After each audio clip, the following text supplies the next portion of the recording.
नमस्कार। आप देख रहे हैं आरडी न्यूज डिजिटल चैनल में आपका राष्ट्रवादी सनातनी पत्रकार वीडी पांडे।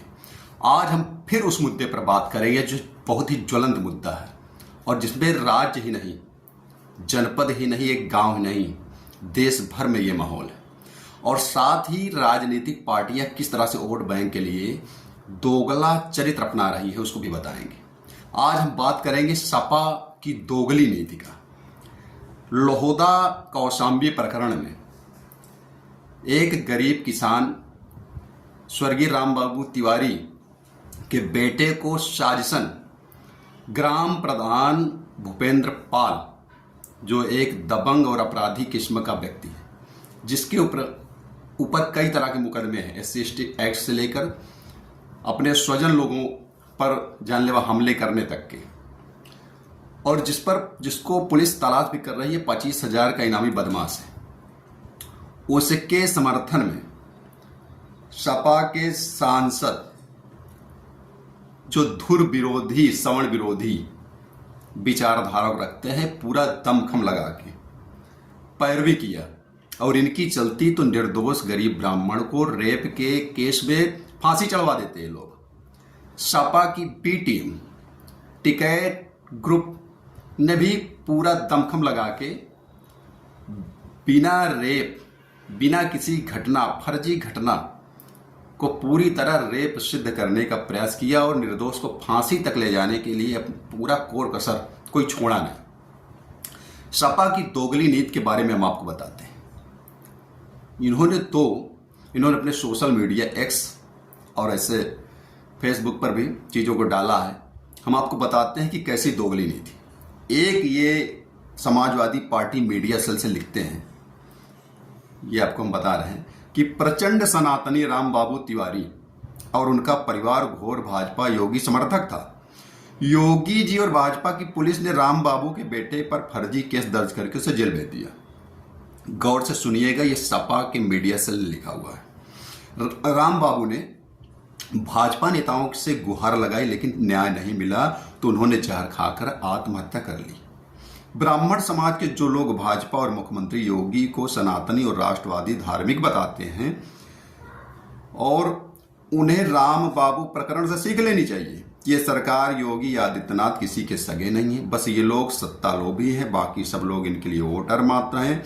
जिस दिन अपने लिए न्याय या कुछ भी इन भाजपाई और मुख्यमंत्री योगी आदित्यनाथ जी से मांग लेंगे, सनातनी राम बाबू जैसा हश्र ये लोग करेंगे। इसमें इन्होंने राम बाबू को सनातनी बताया, पीड़ित बताया, उनके साथ हमदर्दी जताई है, सहानुभूति जताई है और उन्हीं पीड़ित कंधे पर बंदूक रख के योगी सरकार को बदनाम करने की साजिश भी रच दी। साजिश की वो भी इस कमेंट से आ रहे हैं कि जो सनातन को लोग मानने वाले उनके साथ योगी सरकार सही से पेश नहीं आ रही। उसके पूर्व में इनके सांसद कौशाम्बी के सांसद पुष्पेंद्र सरोज ने पूरा दम लगा दिया था, पूरी पैरवी की उस अपराधी प्रधान की तरफ से निर्दोष गरीब ब्राह्मण परिवार के लड़के को जेल भेजने के लिए पूरा प्रयास किया। और जब वो माननीय कोर्ट से बरी हो गए और उनके ऊपर जो लगाए गए फर्जी आरोप थे, पॉक्सो एक्ट जैसे निराधार धाराएं थी, वो खत्म हुई तो इन्होंने पलटी मार दी। अब देखिए, एक इनका प्रतिनिधिमंडल हम आपको बताते हैं कि इनका एक प्रतिनिधिमंडल जो है वो प्रतिनिधिमंडल इन्होंने घोषित किया है।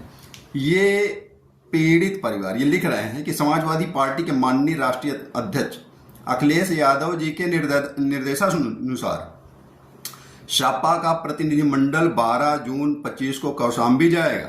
जनपद कौशाम्बी, थाना सैनी, तहसील सिराथू, ग्राम लोधा निवासी श्री छुटका तिवारी उर्फ राम बाबू ने आत्महत्या कर ली, जिसकी जानकारी तथा शोकाकुल परिवार से मिलने हेतु प्रतिनिधिमंडल सपा का ग्राम लोहदा जनपद कौशाम्बी पहुंचेगा।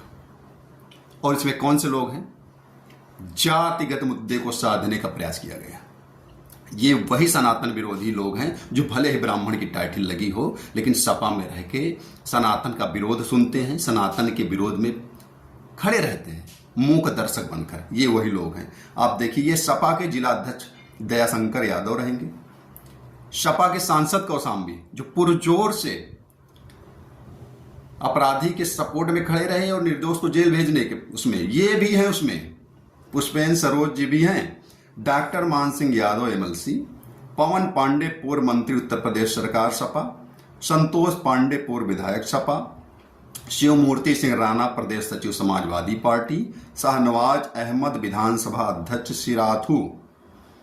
ये लोग, जिसमें कुछ ब्राह्मण चेहरे भी हैं, ये ब्राह्मण वोट बैंक साधने के लिए जिनको अपराधी अभी तक सपा बता रही थी, सपा के सांसद बता रहे थे, वो सांसद सपा सहित वो जाएंगे स्वर्गीय रामबाबू तिवारी के यहाँ शोक व्यक्त करने। मतलब कटे पर घाव पर नमक छिड़कना है। अभी आप घाव दे रहे थे, अब उस पर नमक लेकर जाएंगे। उसके बाद इनका दोहरा चरित्र देखिए। अगर ये पीड़ित हैं तो इन्होंने दूसरा एक प्रतिनिधि मंडल भेजा है और उसमें इन्होंने क्या लिखा है?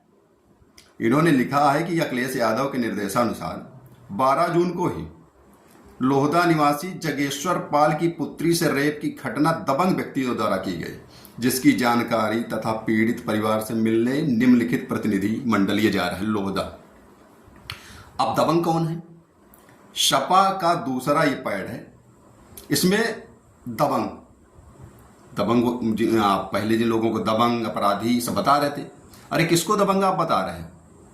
जिस गरीब किसान गरीब ब्राह्मण की चौकी इंचार्ज नहीं सुनी, पथरावा चौकी इंचार्ज ने नहीं सुनी, जिसका थाना अध्यक्ष सैनी ने नहीं सुना, जो ठोकर खाता रहा और ठोकर खाते खाते जब उसको न्याय नहीं मिली, उम्मीद टूट गई न्याय की, तो उसने अपने पेट पर अपराधियों के नाम लिख के आत्महत्या कर लिया।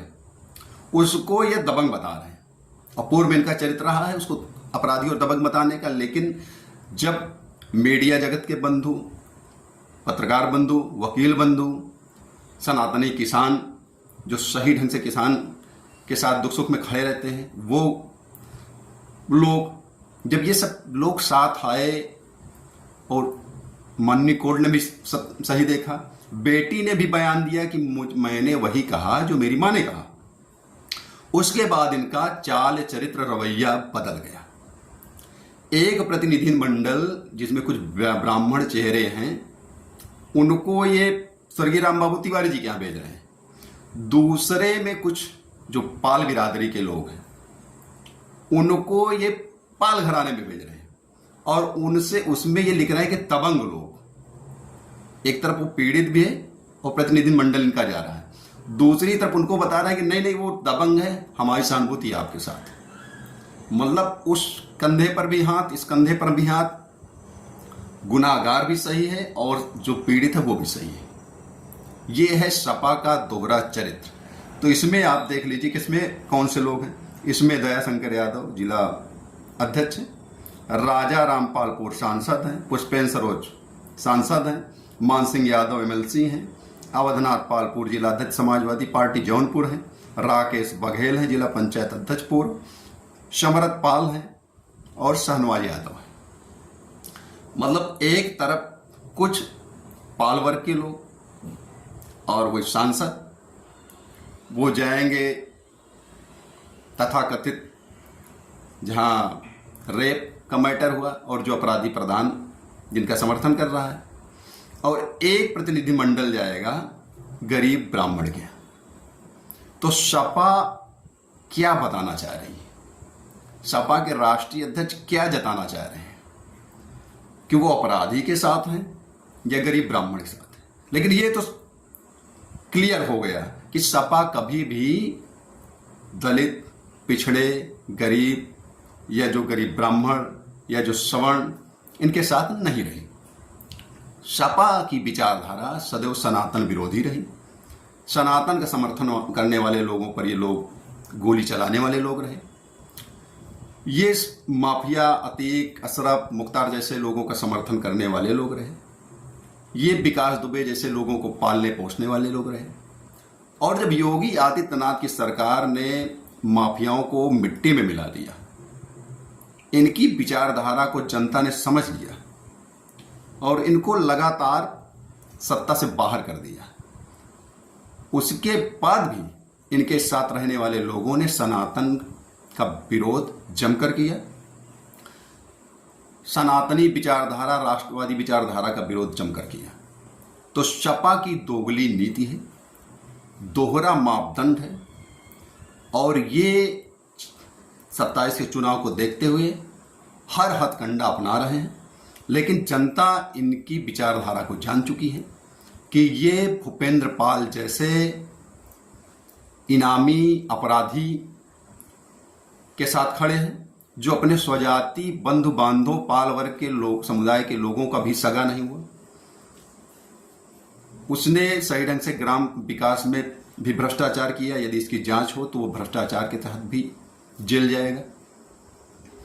उसके साथ सपा के सांसद और सपा की बी टीम तथा कथित किसान संघ खड़ा रहा।